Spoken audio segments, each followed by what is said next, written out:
Oke, kita langsung mulai aja ya. Kali ini kita bakal ngebahas nasib politik Gibran Rakabuming Raka yang jujur aja penuh teka-teki. Ada sebuah analisis menarik nih yang bilang kalau sosok yang dulu dianggap jadi pusat kekuatan, sekarang namanya kok malah kayak meredup. Nah lo, kenapa bisa gitu? Yuk kita bedah bareng-bareng. Analisis ini dibuka dengan metafora yang kuat banget. Gibran itu digambarkan bukan sebagai pemain utamanya, tapi sebagai tali simpul. Bayangin deh, dia tuh kayak pengikat yang menyatukan ambisi para raksasa politik dalam satu ikatan yang kelihatannya kokoh. Tapi, disinilah ceritanya jadi menarik.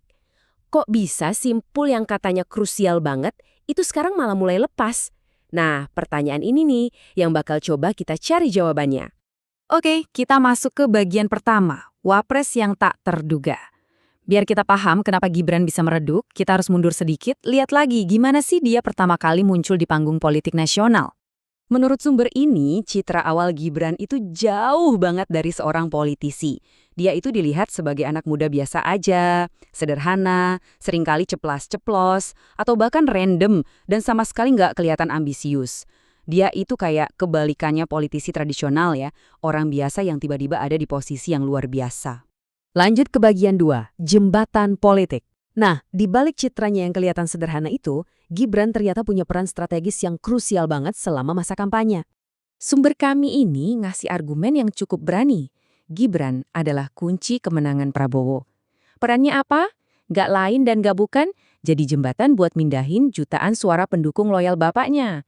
Katanya nih, tanpa jembatan ini kemenangan itu mustahil bisa didapat. Analisis ini bahkan pakai istilah yang lebih keras lagi, yaitu Gibran sebagai tumbal politik. Maksudnya gimana? Artinya, dia itu sengaja ditaruh di depan buat nyerap semua serangan, semua caci maki, demi mengamankan tujuan besar bapaknya dan juga Prabowo. Sebuah pengorbanan yang udah diperhitungkan matang-matang. Konsep tumbal ini jadi makin jelas kalau kita lihat dugaan deal di baliknya. Coba lihat tabel ini. Prabowo butuh suara buat jadi presiden. Solusinya adalah akses ke basis pendukung Jokowi. Terus, Jokowi butuh warisannya aman. Solusinya adalah menempatkan putranya di lingkaran kekuasaan berikutnya. Dan Gibran? Ya, dia jadi titik temunya. Jadi jembatan penghubung dua kepentingan besar ini.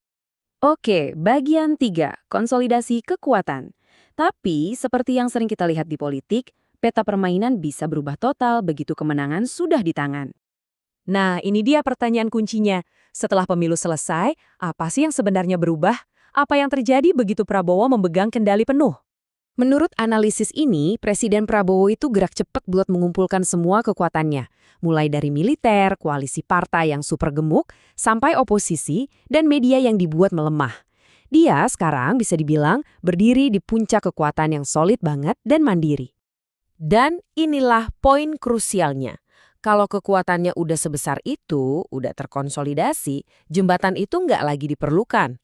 Menurut analisis ini, fungsi Gibran ya sudah selesai. Bagian 4, nama yang pudar. Terus, apa sih bukti-bukti yang diajukan sumber ini untuk mendukung klaim kalau Gibran sekarang lagi disingkirkan? Indikator pertama, dan ini yang paling jelas, adalah obrolan soal pemilu berikutnya. Para politisi mulai teriak-teriak, Prabowo 2 periode, tapi nama Gibran seolah hilang di telan bumi. Pembicaraan langsung lompat ke siapa calon wakil presiden yang baru. Ini sinyal politik yang sangat-sangat kuat. Coba deh kita lihat perbandingan yang tajam ini. Waktu kampanye, Gibran itu dipoles habis-habisan kan, bahkan bisa tampil meyakinkan di panggung debat. Dia dibangun jadi ikon anak muda sukses. Tapi sekarang, citra itu seolah dibiarin pudar gitu aja. Balik lagi ke persepsi awal sebagai sosok yang sederhana dan ya dianggap tidak kompeten. Argumennya adalah tim pemoles citra itu sekarang udah nggak ada lagi. Yang kita lihat sekarang adalah Gibran yang apa adanya, tanpa filter. Dan menurut sumber ini, justru hal itulah yang memperkuat persepsi negatif dan bikin dia sekarang dianggap sebagai beban politik. Bagian kelima, kerasnya politik. Tapi, kisah Gibran ini menurut sumber kami bukan cuma cerita tentang satu orang. Ini adalah pelajaran universal tentang sifat dasar dari kekuasaan itu sendiri. Metafora ini benar-benar nangkap inti dari politik transaksional. Kesetiaan itu cuma ada selama kepentingannya masih sama. Begitu musim berganti, bunga yang dulu dipuja-puja ya bakal ditinggalkan. Dalam kasus ini, Gibran adalah bunga yang musimnya sudah lewat. Sumber ini juga pakai metafora lain, anak tangga. Jadi, posisi wakil presiden itu menurut pandangan ini bukanlah ban serep, tapi lebih kayak tangga untuk mencapai puncak kekuasaan. Dan setelah presiden sampai di atas, ya tangganya nggak dipedulin lagi. Dan ini katanya bukan hal baru loh. Analisis ini menunjuk contoh-contoh lain. Ma'ruf Amin dengan basis suara religiusnya yang besar, atau Yusuf Kalla dengan logistik raksasanya. Mereka semua adalah anak tangga yang sangat penting pada masanya, sebelum akhirnya dikesampingkan juga. Kutipan ini kayaknya merangkum pandangan yang sangat sinis soal politik ya, bahwa arena ini pada dasarnya akan mengubah siapapun. Untuk bisa bertahan, seseorang harus siap meninggalkan idealisme dan jadi oportunis sejati. Jadi, kita tutup dengan sebuah pertanyaan untuk Anda renungkan. Apakah ini sekedar kisah tentang nasib Gibran?